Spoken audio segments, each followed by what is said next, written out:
Throughout the history, God has warned us through science, teachings, and inner convictions to realign our lives with its will or His will, however you want to say this. These warnings are not punishments, but divine interventions meant to redirect us from paths that lead us to suffering, emptiness, or destruction. They call us to examine our hearts, release our pride, and surrender to its greater plan.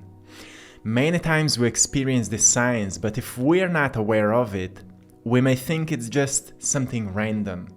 I want to make this message today very practical and the way that it doesn't sound religious. So I want to remind you, look, life is taking care of you, but you need to listen to it. It speaks to you, but you need to hear it. It is giving you signs, but you need to see them. It's you that needs to walk the path, but you are guided, you're protected, and you're taken care of. But you will still need to move through everything. You will still need to move through all these human emotions and overcome fears and heal past wounds and forgive to those who hurt you by the way that you stop being like them, right? There's many ways that God speaks to you or life speaks to you, whatever word you prefer. I just want to make this video relatable to you. Doesn't matter if you are a religious person or if you are a more spiritual person or you don't even care about any of that, but you want to live a virtuous, aligned life. This video will help you so much. So I want to give you 6 signs how life speaks to you, warning signs that you should actually reflect on them and redirect yourself according to the guidance that feels right for you. So God's warning is usually, it's felt as an invitation to transformation, to become more peaceful, trusting, and purposefully driven human. By turning away from distractions and toxic habits or selfish pursuits, we can actually embrace a life that is grounded in faith, in knowing, in humility, and most of all, service. It's also there's a lot of psychological studies done when, people are dealing with negative emotions and a lot of anxiety, that one way to treat it is to find a way to serve others, not to please others, but find some purposeful doing that help other people. So often this kind of messages encourages us to seek purity of the heart and mind, placing trust in God's providence, even in uncertain times. And here I'm talking from my personal experience, because when I've started walking this path, and I'm not a religious person, I just know that life takes care of me because I've experienced that so many times. And in the past, I would say it's universe. Now I just say creator or God. I think it's one and the same thing. But when I was at the bottom and when I knew how I want to serve others, how I want to turn my life into an act of service, how I want to share what I've learned, when I knew these things and I've dedicated my life, my time, my energy into doing so, I've noticed that something incredible started happening in my life. Things started aligning, not when I wanted, but when there was the right time. So most of the time things were not working when I wanted, and then I've recognized, who am I to say what's best for me? I rather do my job and surrender. This is what we need to do.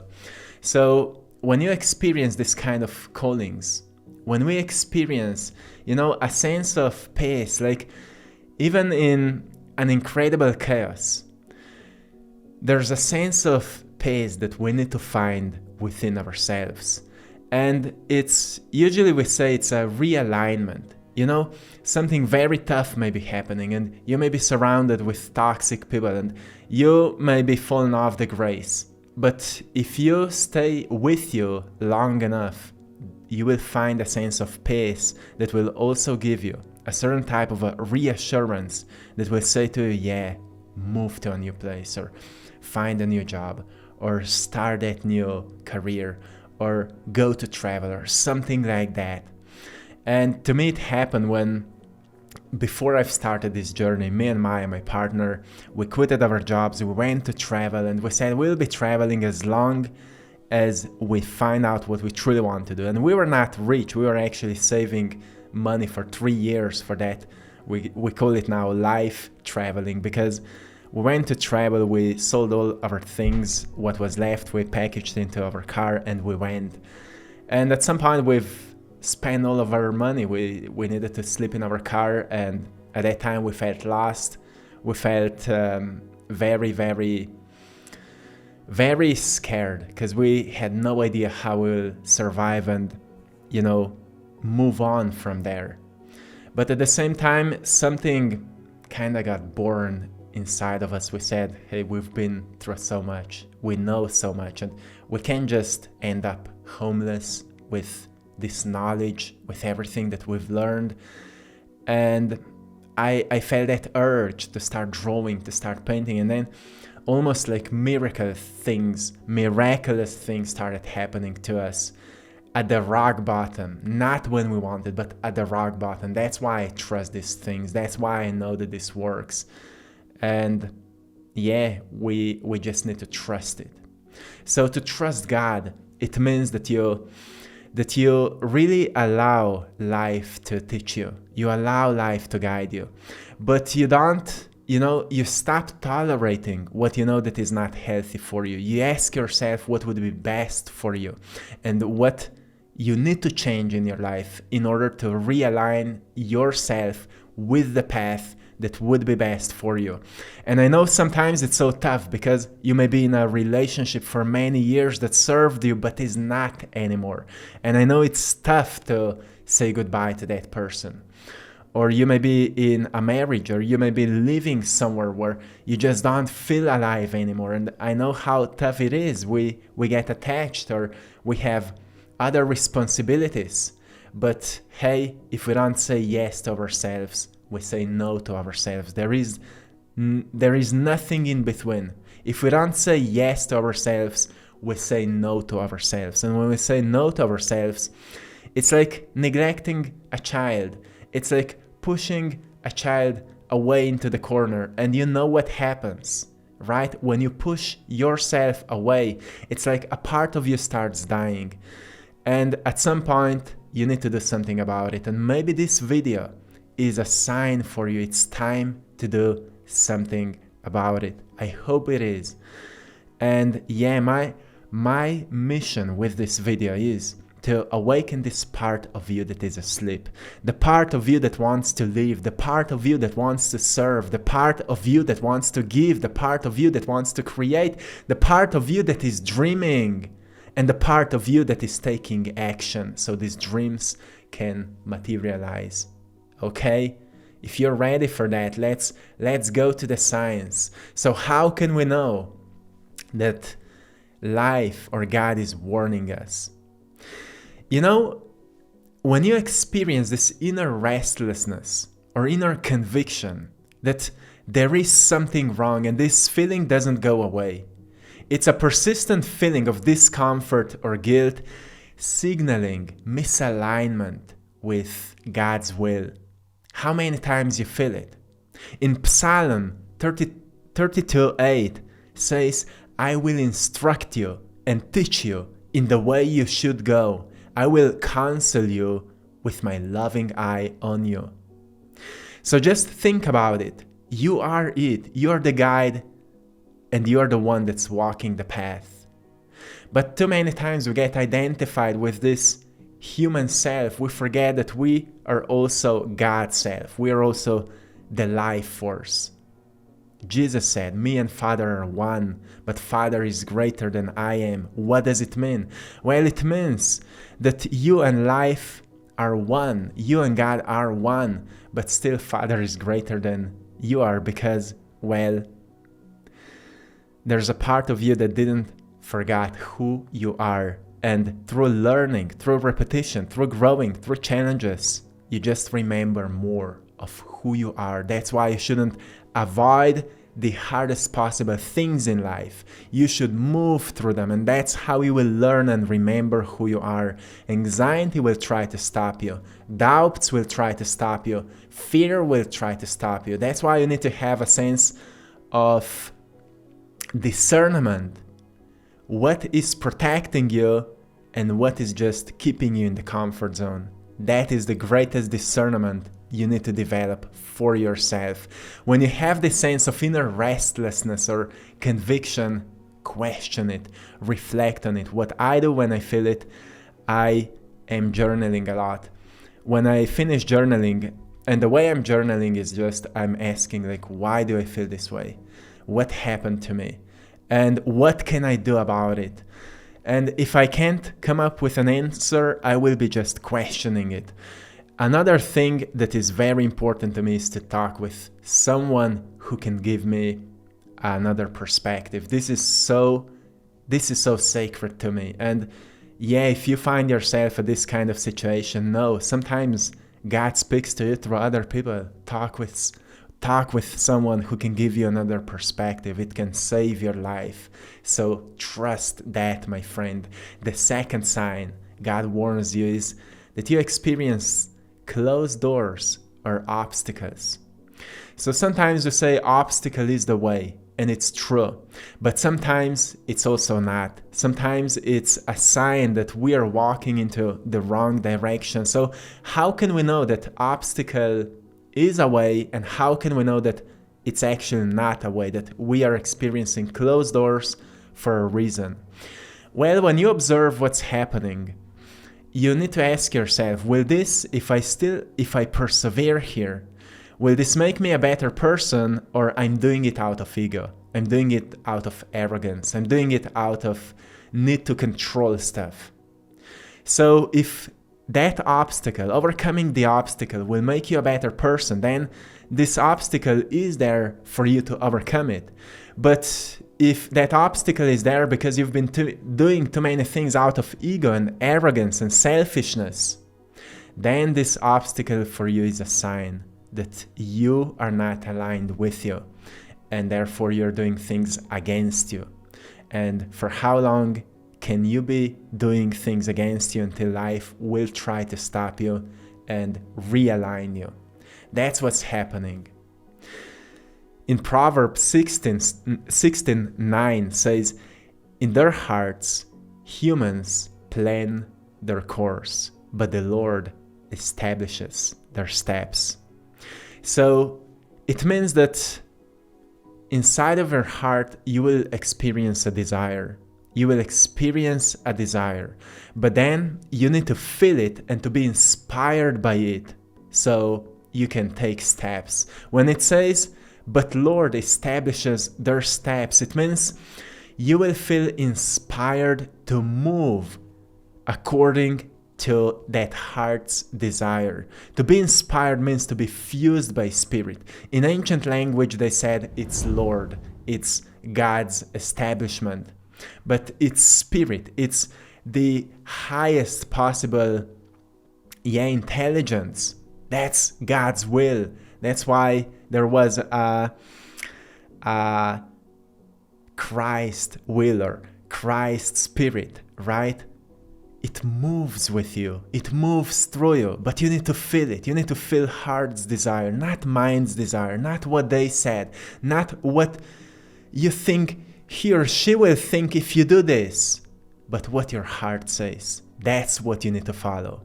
So there will be barriers or setbacks that may indicate God is redirecting your path. And my hope here for you is that you listen to them, that you see them, that you notice them. But yes, you need to have this sense of knowing what obstacle is actually a way and what is a closed door. That's what you need to know, because not each obstacle is a sign for you that you shouldn't go there. Some will strengthen you and some will stop you, and you need to know the difference. and I told you what it is.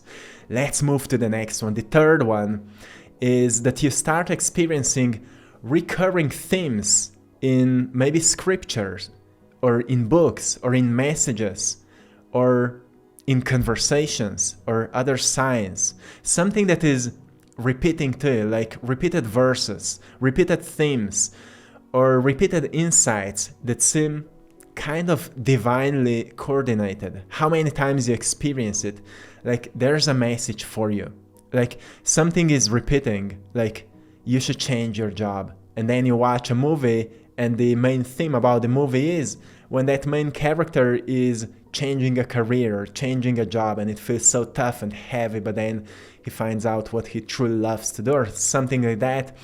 You know, when I've started working on art, when I've started painting back at 2018, almost any movie I watched, there was an artist in it. There was a painter in it. And that became so funny to me. But that's how life speaks to us. And we need to see it. We need to hear it. John 14:26 says, "But the Helper, the Holy Spirit, whom the Father will send in my name, will teach you all things and remind you of everything I have told you. You will remember." So follow the Spirit, follow the inspiration. When in ancient times they said follow the Spirit, they truly meant follow what feels the most right in a sense of inspiration. So one very practical example for this is that when I was younger, I was listening a lot of hip hop. And every time I heard a very good song, I was listening Nas, I was listening KRS-One, I was listening Tupac, and you know, all these great artists. And every time I felt inspired, I felt like I want to inspire people as well. I want to inspire people as well. And that's how I felt like help from God. I felt like this is why I've been placed here. I want to give what I sense here through this music to others, but I had no idea how. So the point is, you don't need to know how. Life will just take you. So follow the inspiration. If you feel inspired, you feel inspired for a reason. If these videos inspire you, they inspire you for a reason. Do something about it. Study yourself. And then the path will teach you all things and remind you of everything that inspiration told you. That's why through time I've started doing that. And that's why every single day I feel driven and guided to keep inspiring you, to keep teaching you, to keep giving this to you, to awaken the part of you that will awaken a leader inside of you. That's what we need, right? So nothing is a coincidence in our lives. Everything have a bigger reason. Everything, has a bigger reason, and we need to see it. Sometimes it takes years for us to see it. Look, when I was younger and I was listening hip hop, I had no idea I will do anything. I will do anything to inspire others. And I was not planning it, I was not dreaming about it, but this feeling of inspiration for me was, I just couldn't suppress it. It moved me, and it's still moving me. And I can't stop it now. We can't stop it now, my friends, right? We are creating a whole new movement here of inspiration. That's what we need. That's why we are on AttractPassion. The fourth sign that God is warning you: relationships and turmoil. Turmoil in your relationships. When you experience struggles in any kind of relationships, not these easy struggles or the necessary struggles. Like, I'm in a relationship with Maya for 12 years. I know what are these necessary struggles where we need to fight and we need to have this kind of conflicts to grow, to build common values and to strengthen each other, to challenge each other beliefs, to challenge each other wounds and parents' patterns and all of that. I know what it is, but I also know what is the unneeded turmoil, which is a sign once again that maybe this relationship is outdated. So you see, every time we're talking about challenges, We're talking about a healthy balance, or let's say a golden mean, where on one side there is a necessary challenge, and on the other side the challenge is like a manifestation of a block that says to you, hey, you need to go into another direction, you need to let go of this person, you need to move on with your life. And the way we know which one is the one that is appearing in our lives is to truly ask ourselves, will this make me a better person? Will this move me from me to us? Or is this just making me more selfish and more arrogant? That's how you know. You see, when me and Maya had these conflicts and fights, we at some point needed to ask ourselves, will this strengthen us as a family if we go through this, if we find a solution? Or we'll just, or I'm just trying to be right and therefore you're wrong and it will make me more arrogant. That's how we decide. We need to ask ourselves, will this turn me from me to us, or from me to greater me, to more evolved me, more loving me? Or will this just make me more arrogant if I persevere through it and I just become more selfish? So be aware of this. Any struggle in a relationship is signaling you where to grow, where to forgive, and where you need humility. And it's then you to decide what's best for you and for anyone who's involved in it. But sometimes when you notice that there is no future for that relationship, then it's important for you to be selfish. Then it's important for you to firstly save you, because there's so much more for you in the future. And life doesn't want you to suffer in a relationship that is not providing you growth and expansion anymore. That's why you feel that you've outgrown it, and listen to it, because otherwise you will feel once again like you've suppressed yourself, like you've put yourself into a corner where you just don't feel any life anymore. Don't do that, my friend. The fifth sign is that you experience a loss of uncertainty. A loss of uncertainty. That's what we experience many, many times, especially when we are on this path. It's a good sign, but it's a challenging sign. Loss or uncertainty can, it can stripe distractions and foster us to actually trust God's will. That's why it's a good sign, but it's a challenging sign because it challenges our ego. Ego wants to be right. Well, God is always right. And you can't serve two masters. In the Bible says you can't serve two masters. You can serve your ego or you can serve God. And you need to decide. If you decide to serve God, well, be willing to move through your fear. Be willing to develop trust. Be willing to develop knowing, because it will save you. And when your knowing will crash and burn, it means that it was based on ego. Because God already knows, life already knows, universe already knows. So know that. When you experience any kind of a loss, or any kind of uncertainty, know that it is only turning you inward to trust even more, to do what is right. Do what is right. And I'm not talking about some over righteousness. I'm talking about asking your heart and knowing what is the most needed to do at that time. What action you need to put in, what habits you need to change, what person you need to call, and where you need to strengthen your muscle, yourself, your backbone, where you need to learn to stand for yourself, and maybe go onto this period of solitude where you really become familiar with yourself and with God. That's what we need sometimes. I had that period in my life when I started this journey. Like, life just took care of certain events, and for a period of time me and I were completely broke, so we couldn't hang with anyone. I couldn't do the sport anymore, and all I could do was just to be at home and to practice painting, to practice doing my art. That's what I've been doing. And I've started from zero. This thing you're watching today, it was built from zero. The first paintings I've sold for 10, 20 euros, and with the money that I got, I bought new colors. I was making my homemade canvases out of cotton sheets from Maya's grandma. That's how my first paintings have been created. But yeah, we've started at the bottom. I've trusted God. I've trusted that life has bigger plans for me. And that's why I'm encouraging you, because it took me far. It took me here, and it will take you far too if you will trust it. It's not the point that it should be an easy path.